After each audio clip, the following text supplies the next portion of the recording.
Hello friends, welcome to my channel daily current affairs. ఈరోజు 31 March 2025 యొక్క current affairs చూద్దాం. First మనకి UNESCO ఒక రిపోర్ట్ని రిలీజ్ చేసింది, learn to eat well report అనమాట.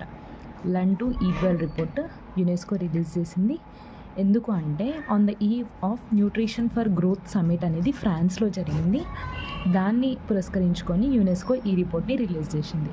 ఇందులో భాగంగా యునెస్కో ఏం చెప్పింది అంటే, సో మన పిఎం పోషణ్ కానీ మిడ్ డే మీల్ స్కీమ్ని కానీ సో వాటిని ప్రైజ్ చేసింది అనమాట. సో వాటిని మెచ్చుకుంది, అంతే. ఈ రిపోర్ట్లో ఏం లేదు. కాకపోతే learn to eat well report అనేది ఎవరు రిలీజ్ చేశారు అంటే యునెస్కో. దేంట్లో భాగంగా అంటే న్యూట్రిషన్ ఫర్ గ్రోత్ సమ్మిట్ ఫ్రాన్స్లో జరుగుతుంది, దాంట్లో భాగంగా ఈ రిపోర్ట్ని రిలీజ్ చేసింది. నెక్స్ట్ మనకి central government extended ASPA act అంటే ASPA యాక్ట్ని కొన్ని ప్లేసెస్ మణిపూర్, నాగాల్యాండ్, అరుణాచల్ ప్రదేశ్లోని కొన్ని ప్లేసెస్లో ఈ ASPA యాక్ట్ని 6 months పాటు ఎక్స్టెండ్ చేసింది. ఈ ASPA యాక్ట్ అనేది 1958లో వచ్చింది. ASPA అంటే ఏంటి అంటే armed forces special powers act. 1958ని కొన్ని రోజుల పాటు అంటే 6 months పాటు మణిపూర్, నాగాల్యాండ్, అరుణాచల్ ప్రదేశ్లోని కొన్ని ప్లేసెస్లో దీన్ని ఎక్స్టెండ్ చేసింది. Next యాండీస్ mountains. సో యాండీస్ మౌంటైన్స్ అనేవి మనకి సౌత్ అమెరికాలో ఉంటాయి. ఇవి ఏంటి అంటే కరిగిపోతున్నాయి. సో ఇవి వార్తల్లో ఉన్నాయి. యాండీస్ మౌంటైన్స్ సౌత్ అమెరికాలో ఉంటాయి అన్నమాట. So location important, Andes mountains south America. Next Sarhul festival జార్ఖండ్లో జరుపుకుంటారు ఇది. సో అక్కడున్న ఒరాన్, ముండా అండ్ హో ట్రైబ్స్ వాళ్ళు దీన్ని జరుపుకుంటారు. సార్హుల్ ఫెస్టివల్ జార్ఖండ్ అనమాట. సో ఇదేంటి అంటే బిగినింగ్ ఆఫ్ న్యూ ఇయర్ అంటే సాల్ ట్రీ. సో మనకి సాల్ వృక్షాన్ని పూజిస్తూ బిగినింగ్ ఆఫ్ న్యూ ఇయర్గా దీన్ని జరుపుకుంటారు. Sarhul festival Jharkhand celebrated by Oraon, Munda and Ho tribes. So మనకి ఈ ట్రైబ్స్ నేమ్స్ ఇంపార్టెంట్, మనకి సోషాలజీలో చాలా ఇంపార్టెంట్ అవుతుంది అండ్ ఇంకా కరెంట్ అఫైర్స్ పాయింట్ ఆఫ్ వ్యూలో కూడా. నెక్స్ట్ మనకి government bans use of asbestos. ఈ యాస్బెస్టాస్ ఎక్కడెక్కడ అంటే కేవీస్, సో కేంద్రీయ విద్యాలయస్ ఇంకా నవోదయ విద్యాలయస్లో ఉంటాయి కదా. సో వాటిలో ఈ యాస్బెస్టాస్ యూజ్ని బ్యాన్ చేసింది గవర్నమెంట్. ఇదేంటి అంటే ఇది ఒక న్యాచురల్ అకరింగ్ మినరల్ అనమాట. సో మనకి హీట్ నుంచి ప్రొటెక్షన్కి ఇది లభిస్తుంది. కాకపోతే ఈ యాస్బెస్టాస్ని యూజ్ చేయడం వల్ల గోడలకి క్యాన్సర్ వచ్చే ప్రమాదం ఉంది అని చెప్పేసి గవర్నమెంట్ దీన్ని బ్యాన్ చేసింది. So government bans use of asbestos in KVs and Navodaya Vidyalayas. ఇది ఒక న్యాచురల్ అకరింగ్ మినరల్, హీట్ నుంచి ప్రొటెక్ట్ చేస్తుంది అనమాట.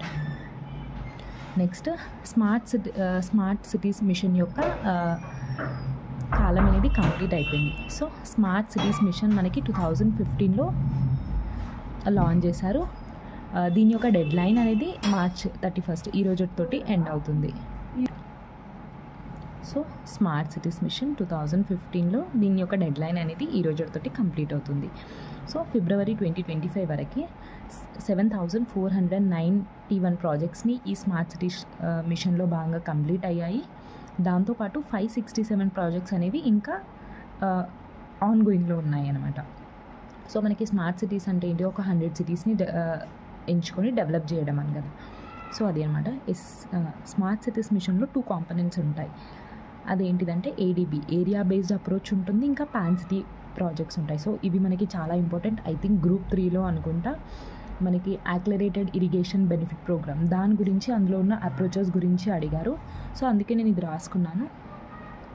ఒకటి స్మార్ట్ సిటీస్ మిషన్లో ఏరియా బేస్డ్ అప్రోచ్ ఉంటుంది, పాన్ సిటీ ప్రాజెక్ట్స్. సో ఈ 2ని బేస్ చేసుకొని ఈ స్మార్ట్ సిటీస్ మిషన్ అనేది ఉంటుంది. నెక్స్ట్ మనకి ఎక్సర్సైజ్ టైగర్ ట్రంప్ అనమాట. ఎక్సర్సైజ్ టైగర్ ట్రంప్ 2025 అనేది ఇండియా అండ్ యూఎస్కి మధ్య జరుగుతుంది. 4th edition. ఇది మనకి 1st నుంచి 13th April వరకు జరుగుతుంది 2 phases. సో మనకి నేవీకి సంబంధించిన exercise tiger Trump, India and US. So first మనకి హార్బర్ ఫేజ్ అనేది 1st నుంచి 7th April వరకు విశాఖపట్నంలో జరుగుతుంది. తర్వాత సీ ఫేజ్ కాకినాడలో జరుగుతుంది. ఇందులో మన టైగర్ ట్రంప్లో Indian naval ships, so INS Jalashwa, INS Gharial, INS Mumbai, INS Shakti ఈ పార్టిసిపేట్ చేస్తున్నాయి. నెక్స్ట్ మహారాజా అగర్సేన్ స్టాచ్యూ అనమాట. మహారాణా అగర్సేన్ స్టాచ్యూ సో మనకి హిస్సార్ హర్యానాలో మన union minister of home affairs ఇంకా కోఆపరేటివ్ మినిస్ట్రీ అమిత్ షా గారు లాంచ్ చేశారు. మహారాజా అగ్రసేన్ స్టాచ్యూని హర్యానాలో లాంచ్ చేశారు. నెక్స్ట్ మనకి నీతి ఆయోగ్ ఇంకా ఎన్సీఏఆర్. నీతి ఆయోగ్ ఎన్సీఏఆర్ స్టేట్స్ ఎకనామిక్ ఫోరంని లాంచ్ చేశారు. ఎవరు అంటే నిర్మలా సీతారామన్ గారు రేపు లాంచ్ చేయబోతున్నారు ఏప్రిల్ 1 రోజు న్యూఢిల్లీలో. అసలు ఎన్సీఏఆర్ అంటే ఏంటిది? National council of applied economics research. National council of applied economic research, NITI నిస్సార్. సో ఈ రెండు కలిపి దీన్ని లాంచ్ చేశాయి, స్టేట్స్ ఎకనామిక్ ఫోరం. నెక్స్ట్ మనకి మాస్టర్ సర్వీస్ అగ్రిమెంట్ అనేది డిజిటల్ ఇండియా భాషని ఇంకా department of administrative reforms and public grievances so డార్పేజ్ ఈ రెండుటికి మధ్య మాస్టర్ సర్వీస్ అగ్రిమెంట్ అనేది కుదిరింది. సో దీని ద్వారా ఏంటి అంటే మనకి పబ్లిక్ గ్రీవియన్సెస్, సో పబ్లిక్ నుంచి వచ్చిన ఫిర్యాదుల్ని తొందరగా సాల్వ్ చేయడానికి, వాటిని మానిటర్ చేయడానికి ఇది యూజ్ అవుతుంది అనమాట. ఫస్ట్ ఏంటిది డిజిటల్ ఇండియా భాషని ఇంకా department of administrative reforms and public grievance మధ్య మాస్టర్ సర్వీస్ అగ్రిమెంట్ అనేది కుదిరింది. నెక్స్ట్ మనకి ఎస్ఆర్ఎంబి స్టీల్. సో మనకి ఆల్రెడీ ఎస్ఆర్ఎంబి స్టీల్కి మనకి ఎంఎస్ ధోని గారు ఇంకా ఇంకొక పర్సన్ గుర్తురావట్లేదు. ఎస్ఆర్ఎంబి స్టీల్కి ఆల్రెడీ ఎంఎస్ ధోని గారు బ్రాండ్ అంబాసిడర్గా ఉన్నాడు. ఇప్పుడు కొత్తగా మనకి ఎస్ఆర్ఎంబి స్టీల్కి రోహిత్ శర్మ గారిని బ్రాండ్ అంబాసిడర్గా అపాయింట్ చేస్తారు. సో కపిల్ దేవ్ అండి ఇప్పుడు గుర్తొచ్చింది. సో ఆల్రెడీ ఎస్ఆర్ఎంబికి పాత వాళ్ళు ఎంఎస్ ధోని ఉన్నారు, కపిల్ దేవ్ ఉన్నారు. ఇప్పుడు థర్డ్ పర్సన్గా రోహిత్ శర్మ గారు ఎస్ఆర్ఎంబి స్టీల్కి బ్రాండ్ అంబాసిడర్గా అపాయింట్ అయ్యారు. సో మనం నిన్ననే చూసాము కొందరు brand ambassador. So Jaspreet Bumrah గారిని, ఎల్ఎన్టీ ఫైనాన్స్. సో ఇప్పుడు మనకి కొన్ని చూద్దాం పాతవి, ఇంకా కొన్ని ఓల్డ్వి. ఎంఆర్ఎఫ్కి మనకి శుభ్మన్ గిల్ గారు, లీవిస్కి దల్జిత్ దోసంజీ, ఫెడరల్ బ్యాంక్కి విద్యా బాలన్, బ్యాంక్ ఆఫ్ బరోడాకి సచిన్ టెండూల్కర్ గారు, ఖోఖో వరల్డ్ కప్కి మనకి షారుఖ్ ఖాన్ ఇంకా టైగర్ షరీఫ్. సో మనకి రీసెంట్గా కంప్లీట్ అయింది కదా ఖోఖో వరల్డ్ కప్, షారుఖ్ ఖాన్ ఇంకా టైగర్ షరీఫ్. స్కెచర్స్కి జాస్ప్రీత్ బుమ్రా గారు, ఎల్ఎన్టీ ఫైనాన్స్ జాస్ప్రీత్ బుమ్రా గారు. సో ఇవి కొన్ని రీసెంట్గా నిలిచిన బ్రాండ్ అంబాసిడర్ పేర్లు ఇంకా వాటి సంస్థలు అనమాట. మియామి ఓపెన్ అనేది ఎవరు విన్ అయ్యారు అంటే హర్యానా సెబలంకా గారు పెగులాని డిఫీట్ చేసి. సో యూఎస్కి చెందిన player Pegula. Miami open Aryna Sabalenka won. So 2 books వార్తల్లో ఉన్నాయి. ఫస్ట్ది మనకి honest John, a life of John Mathai. ఈ బుక్ని ఎవరు రాశారు అంటే K Dadabhoy wrote honest John. ఇది ఎవరికి సంబంధించిన బుక్ అంటే జాన్ మతాయ్ గారికి సంబంధించిన బుక్. నెక్స్ట్ మనకి ఇంకో book the great conciliator Lal Bahadur Shastri garu book. Sanjeev Chopra గారు దీన్ని రాశారు. మనకి పెంగ్విన్ పబ్లికేషన్స్ ఈ బుక్ని మన ముందుకి తీసుకొస్తుంది. The great conciliator Lal Bahadur Shastri. ఈ బుక్ని ఎవరు రాశారు? సంజీవ్ చోప్రా గారు. నెక్స్ట్ మనకి సింధబాద్ సబ్మెరైన్ అనేది మునిగిపోయింది ఒక 6 మెంబర్స్ తోటి. So Sindbad submarine sinks in red sea. So మనకి ఎర్ర సముద్రం, నల్ల సముద్రం అంటాం కదా. సో ఎర్ర సముద్రంలో సింధబాద్ సబ్మెరైన్ అనేది మునిగిపోయింది. నెక్స్ట్ మనకి వండర్లా. సో బెంగళూరులో సో మిషన్ ఇంటర్స్టెల్లర్ని లాంచ్ చేసింది. సో మిషన్ ఇంటర్స్టెల్లర్ ఏంటి అంటే India's largest LED based screen space theatre అనమాట. India's largest LED based screen space థియేటర్ని ఎవరు లాంచ్ చేశారు అంటే వండర్లా బెంగళూరులో. నెక్స్ట్ మనకి అటల్ భుజల్ యోజన. సో అటల్ భుజల్ యోజన అనేది ఏంటి అంటే మనకి జల వనరులు ఉంటాయి కదా. సో భూగర్భ జలాలను పెంచడానికి ఉద్దేశించిందే ఈ స్కీమ్ అనమాట, అటల్ భుజల్ యోజన. సో ఫస్ట్ అటల్ భుజల్ యోజన మనకి పైలట్ ప్రాజెక్ట్ కింద ఒక 7 స్టేట్స్లో 2019లో స్టార్ట్ అయింది. ఇందులో మనకి ఏపీ గవర్నమెంట్కి కూడా స్థానం లభించింది ఇప్పుడు 5 స్టేట్స్కి ఎక్స్పాండ్ చేశారు మళ్ళీ. So Atal Bhujal Yojana AP got in to place. So దీని యొక్క మెయిన్ ఏంటి? భూగర్భ జలాల యొక్క వాటర్ని ఇంక్రీజ్ చేయడం. సో ఎప్పుడు స్టార్ట్ అయింది? 2019 డిసెంబర్ 25 రోజు అటల్ భుజల్ యోజన స్టార్ట్ అయింది. సో ఫస్ట్ మనకి అది 7 స్టేట్స్కి పైలట్ ప్రాజెక్టుగా ఉండే, ఇప్పుడు ఇంకొక 5 స్టేట్స్కి దాన్ని ఎక్స్పాండ్ చేశారు. సో మనకి ఇందులో టీఎస్ కానీ, మన ఏపీ కానీ, బీహార్, పంజాబ్, తమిళనాడు ఈ 5 స్టేట్స్కి ఎక్స్పాండ్ చేశారు. సో 7+5 ఇప్పుడు టోటల్ 12 స్టేట్స్లో మనకి అటల్ భుజల్ యోజన అనేది రన్ అవుతుంది. నెక్స్ట్ మనకి తెలంగాణ గవర్నమెంట్ హిమాచల్ ప్రదేశ్ గవర్నమెంట్ తోటి ఒప్పందం కుదుర్చుకుంది 2 హైడ్రో పవర్ ప్రాజెక్ట్స్ని ఎస్టాబ్లిష్ చేయడానికి. ఒకటి సేలి, ఇంకొకటి మేయార్. సేలి మేయార్ హైడ్రో పవర్ ప్రాజెక్ట్స్ని ఎస్టాబ్లిష్ చేయడానికి TS government MOU with Himachal Pradesh government అనమాట. Next India's largest solar cell manufacturing plant.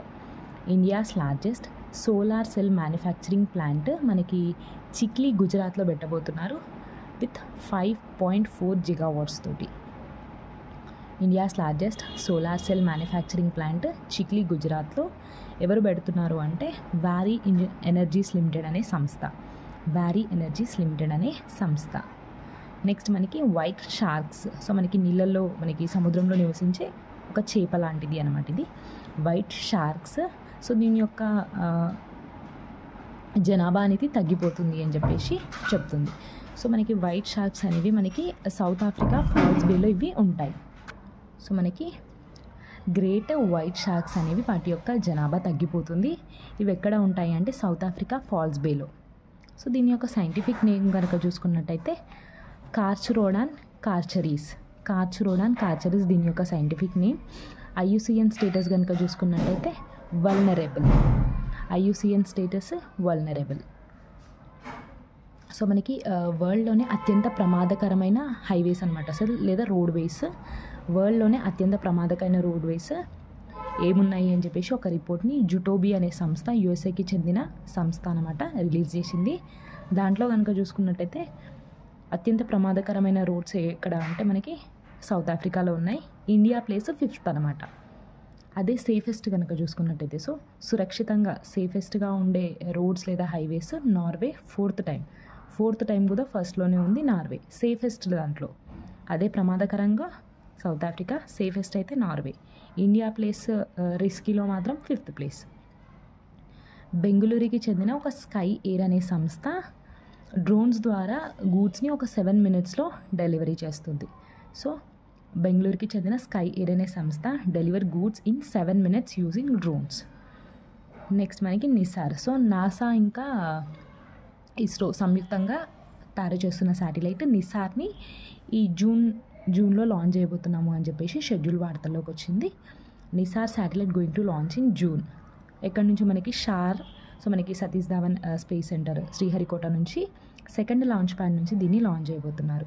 So NISAR శాటిలైట్ని GSLV F-16 రాకెట్ ద్వారా లాంచ్ చేయబోతున్నారు. నిసార్ అంటే ఏంటిది? NASA ISRO synthetic aperture radar.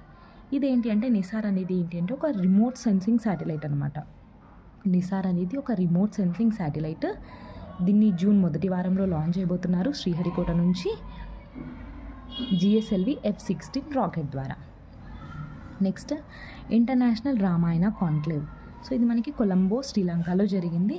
ఎవరు నిర్వహించారు అంటే international Ramayana and Vedic research institute వాళ్ళు. International Ramayana and Vedic research institute వాళ్ళు ఇంటర్నేషనల్ రామాయణ కాన్క్లేవ్ని కొలంబో శ్రీలంకలో నిర్వహించారు. సో ఇది ఫ్రెండ్స్ 31 మార్చి 2025 కరెంట్ అఫైర్స్. వీడియో నచ్చుతుంది అనుకుంటున్నాను. ఒకవేళ నచ్చితే మాత్రం చిన్న లైక్, షేర్ అండ్ సబ్స్క్రైబ్ చేసుకోండి. Thank you so much.